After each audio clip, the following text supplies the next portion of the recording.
Today's lecture start with the charging of tRNA.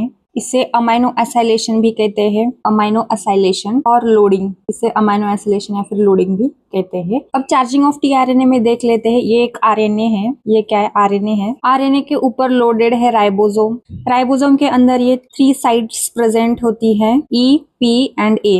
ये एक RNA है, आरएनए के ऊपर ये राइबोसोम लोडेड है यानी प्रेजेंट है। राइबोसोम के अंदर यानी आरएनए पर ये 3 साइट्स प्रेजेंट रहती है, ई, पी, ए। ए यानी acceptor site, A means acceptor site, P means peptidyl site, P means peptidyl site and E means exit site, E means exit site. A for acceptor site, P for peptidyl site, E for exit site. ये 3 sites present रहती है RNA के ऊपर ribosome पे।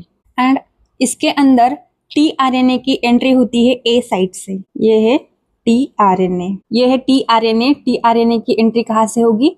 Acceptor site से। ठीक है, ये है एक्सेप्टर साइट ए यानी एक्सेप्टर साइट। ऑब्वियसली अगर एक्सेप्टर साइट है तो पहले कौन एक्सेप्ट करेगा इन तीनों साइट्स में? ए साइट एक्सेप्ट करेगी टीआरएनए को। तो पहले टीआरएनए की एंट्री होती है एक्सेप्टर साइट पे। पहले टीआरएनए कहाँ पे आएगा? एक्सेप्टर साइट पे आएगा। यहाँ पे ये प्रेजेंट रहते हैं अमाइनो एसिड। ये जो डार्क राउंड दिख रहा है यहाँ पे प्रेजेंट रहते हैं अमाइनो एसिड टीआरएनए के ऊपर।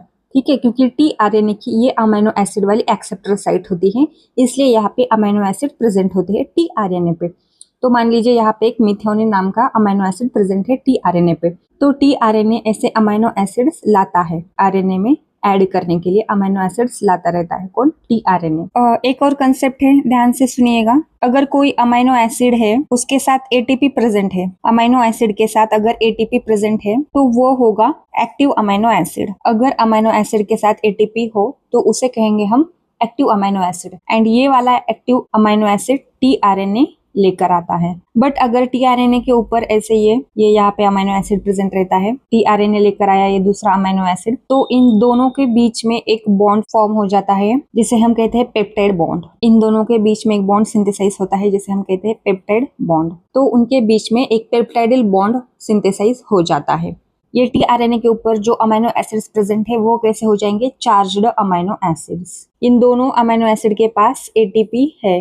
एटीपी होने के कारण ये दोनों चार्ज्ड अमाइनो एसिड है। Charged amino acid it means they both amino acids have an energy. ठीक है, दोनों अमाइनो एसिड के पास एनर्जी है।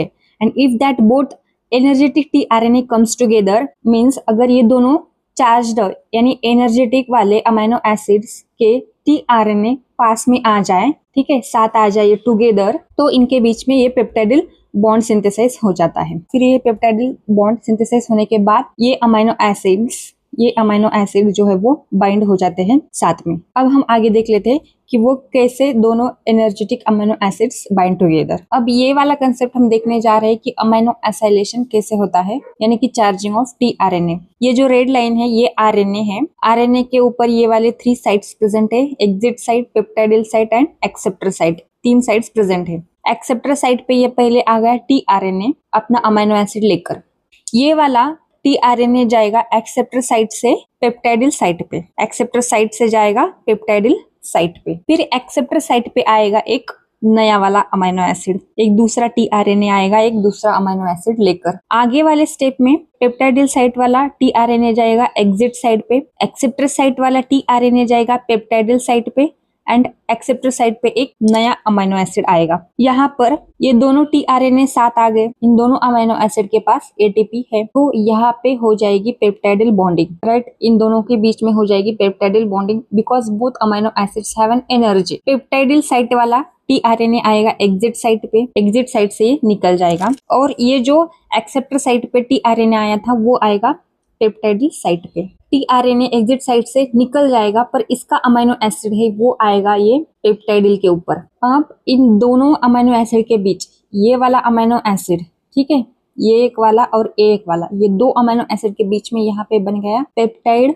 बॉन्ड। यहाँ पे क्या बन गया? Peptide bond. That's why they are bind together. In the same way exit side का ये टीआरएनए निकल जाएगा, एग्जिट कर जाएगा, पेप्टाइडिल साइड का टीआरएनए आएगा एग्जिट साइड पे, एक्सेप्टर साइड का टीआरएनए आएगा पेप्टाइडिल साइड पे, फिर एक्सेप्टर साइड पे एक नया टीआरएनए आ जाएगा। इसी तरह से ये प्रोसेस चलती जाएगी। ये आ गया यहाँ पे पेप्टाइडिल साइड का टीआरएनए, एक्सेप्टर साइड का टीआरएनए आएगा यहाँ पे, फिर इसके ऊपर ये दोनों वाले अमीनो एसिड जुड़ जाएंगे, ये वाला टीआरएनए एग्जिट साइड से बाहर निकल जाएगा, फिर यहाँ पे आएगा एक नया टीआरएनए अमीनो एसिड को लेकर। इस तरह से ये अमीनो एसिड बाइंड होते जाएंगे with the help of peptidyl bond. यहाँ पे आएगा एक नया टीआरएनए। ऐसे करते करते अगर यहाँ पे स्टॉप कोडॉन आ गया, अगर स्टॉप कोडॉन आ गया तो प्रोसेस स्टॉप होगी, कोई नया टीआरएनए अमीनो एसिड लेकर नहीं आएगा। अगर स्टॉप कोडॉन आ गया तो नो टीआरएनए। अगर यहाँ पे स्टॉप कोडॉन आ गया तो ये जो है ये पूरे अमीनो एसिड्स रिलीज हो जाएंगे, रिलीज फैक्टर जो कि ये रिलीज कर देगा सारे अमीनो एसिड्स, यानी कि protein synthesis stopped here, protein synthesis here